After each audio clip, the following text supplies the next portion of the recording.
Bonjour à tous, c'est Hassan Baraka, sportif de l'Extrême, coach motivationnel et engagé pour la protection de l'environnement. Comme tous les jeudis, nous allons analyser un défi sportif que j'ai réalisé par le passé. À la fin de chaque vidéo, je propose deux options. Donc avec vos commentaires, vous revenez vers moi pour me dire ce qui vous intéresse. Vous avez été nombreux à me demander le marathon du pôle Sud en 2016. Et c'est pour ça que j'ai décidé de vous préparer une surprise. Je vous en parle à la fin de cette vidéo. Mais aujourd'hui, nous allons analyser la traversée du Bosphore entre l'Asie et l'Europe. Sans plus attendre, allons voir ce qui s'est passé.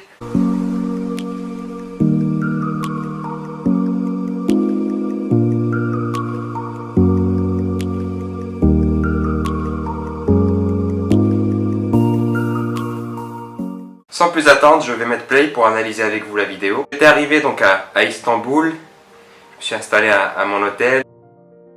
Super vue, hein. Je suis très content d'être arrivé enfin à Istanbul et je vais pouvoir me reposer donc pour attaquer la grande semaine qui m'attend et hâte d'être à dimanche pour réaliser la traversée. Merci à tous.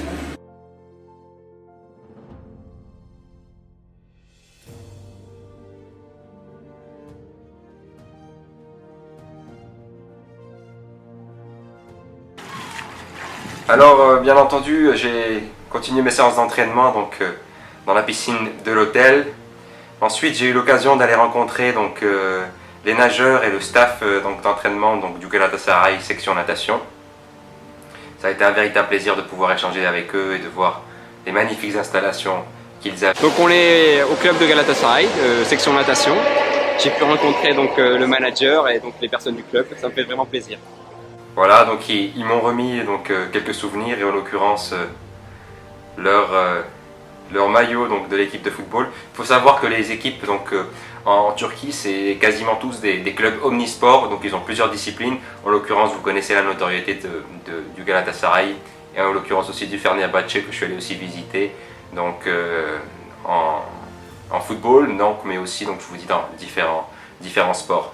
Donc là, je suis allé au Fenerbahçe pareil pour rencontrer donc, les nageurs de la section natation. On est au club de Fenerbahçe. On va rencontrer les gens de la section natation. Il y a une très belle marina de ce côté. C'est vraiment agréable de s'entraîner ici. Alors ils avaient une piscine qui donnait sur la marina, donc une piscine découverte en plein air avec ce beau soleil qui faisait au mois de juillet. Donc ça faisait vraiment plaisir de s'entraîner dans ces conditions-là. Voilà, donc je vous rappelle que ma traversée, donc, même si le Bosphore, il n'y a que 2 km donc, de largeur, la traversée se faisait en diagonale, donc 6,6 km à peu près. Il y avait énormément de courants et là j'étais bien sûr en train de faire un petit repérage pour connaître un peu la spécificité du Bosphore. Donc là c'était le retrait donc, de mon dossard et de l'équipement nécessaire pour la course. Donc je vous disais que le Bosphore est connu pour le trafic maritime très dense, donc il était très difficile d'avoir des autorisations pour bloquer le trafic maritime pour que je puisse réaliser ma traversée. Donc j'ai dû participer à la Bosphorus Cross Continental, une traversée effectuée par donc, le comité olympique turc qui organise cette compétition avec plus de 1800 participants de plus d'une quarantaine de nationalités. Et donc j'ai eu l'occasion de rencontrer monsieur Levent Aksut qui a 84 ans, qui avait 84 ans à l'époque et qui a pu me conseiller parce qu'il avait réalisé cette traversée 4 fois auparavant et ça a toujours été un plaisir d'échanger avec des personnes comme lui. Voilà, c'était le jour de la compétition, donc là c'est le 20 juillet. Je me préparais pour pouvoir aller à bout de la compétition, donc c'était sympa et très convivial de vivre cela avec autant de nationalités et donc de participants du monde entier. On est à 8 minutes donc pour embarquer sur le ferry qui va nous emmener au départ et la course commencera dans 3 quarts d'heure, 1 heure.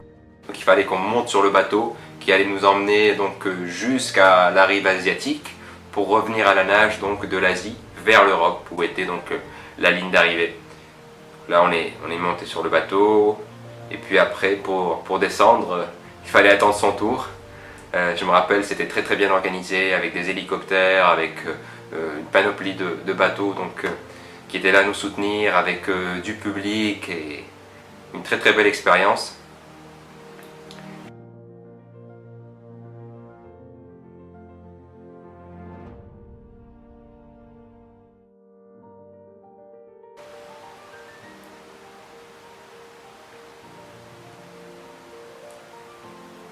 Voilà, je me suis jeté à l'eau et puis j'ai nagé 57 minutes et 56 secondes, ce qui est un temps record pour parcourir quand même 6,6 km. Faut dire que le courant était en notre faveur et ça nous permettait de nager assez vite. J'ai fait un bon classement, j'en parlerai par la suite. Mais le plus important de tout ça, c'était les sensations, enclencher l'expédition Moroccan Swim Around the World. Donc ça, c'était l'étape numéro 2. Je vous rappelle que l'étape numéro 2 devait être l'Indonésie et la Papouasie-Nouvelle-Guinée, donc qui devait avoir lieu au mois de mai, mais finalement, elle avait été reportée au mois de septembre. Donc celle-là qui avait lieu au mois de juillet 2014 nous permettait donc d'enclencher l'expédition et de nous préparer donc pour l'Alaska, pour la Papouasie et pour finir entre l'Égypte et l'Arabie Saoudite. Voilà, à l'arrivée, donc c'est aussi un moment de partager avec les autres nageurs. J'ai eu l'occasion de rencontrer aussi la multiple médaillée olympique Inge de Bruin, donc des Pays-Bas, qui était donc présente et avec qui j'ai pu échanger.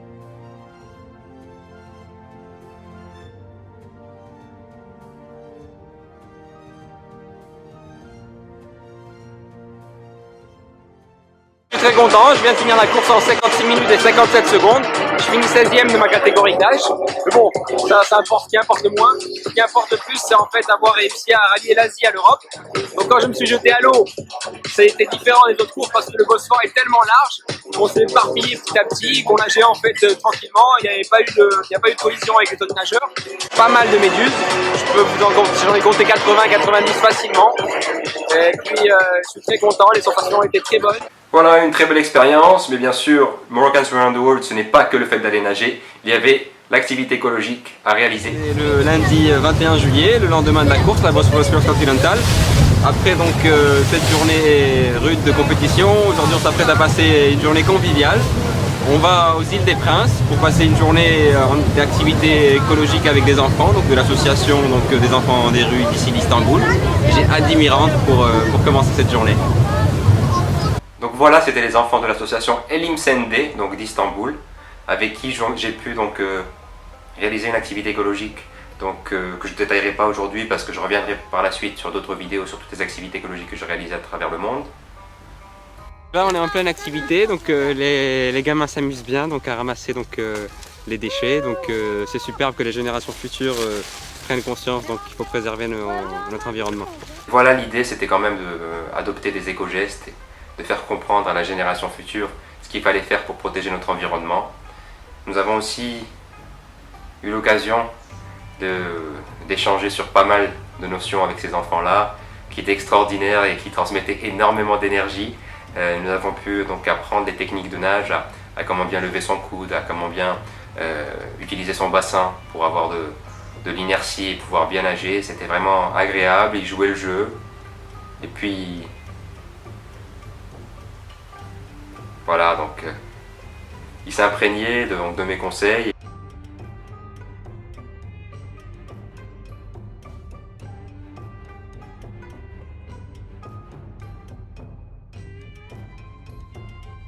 Voilà, un petit échauffement et j'ai même été défié par un des enfants pour une course. Vous allez voir. Ok? You will win? Kazanır mısın diyor. Evet.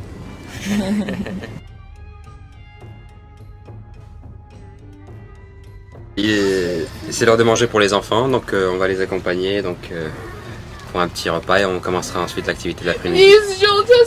Et nous avons aussi l'occasion de faire un cours de géographie, de leur parler de mon expédition, leur parler des pays que j'allais visiter, leur parler aussi bien sûr des coutumes et des traditions marocaines. C'était important pour moi d'être ambassadeur de mon pays, de pouvoir le représenter. J'ai aussi eu l'occasion d'aller à la poursuite de certains dauphins qui étaient autour de nous, donc c'est vraiment une chance inouïe. J'ai jamais réussi à les rattraper, mais voilà, il y en avait pas mal et c'était vraiment une connexion, une symbiose avec la nature que je trouve extraordinaire et que je recherche continuellement.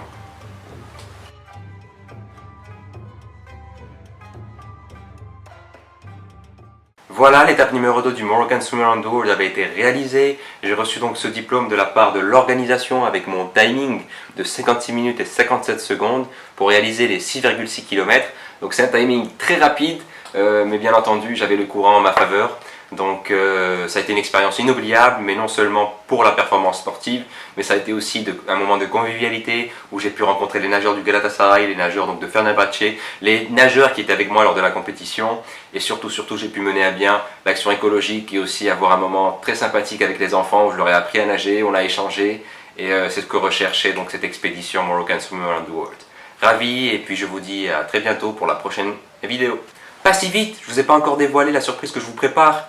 Vous avez été nombreux à me demander le marathon du pôle Sud analysé cette semaine, et c'est pour ça que je redouble d'efforts pour vous préparer une vidéo exclusive avec des images que je n'ai jamais postées, jamais dévoilées à quiconque, des 4 jours que j'ai passés au pôle Sud. Vous allez vivre avec moi comme si vous étiez les 96 heures que j'ai passées en Antarctique avant de courir mon premier marathon du World Marathon Challenge et d'enchaîner avec les 7 autres en 7 jours sur 7 continents.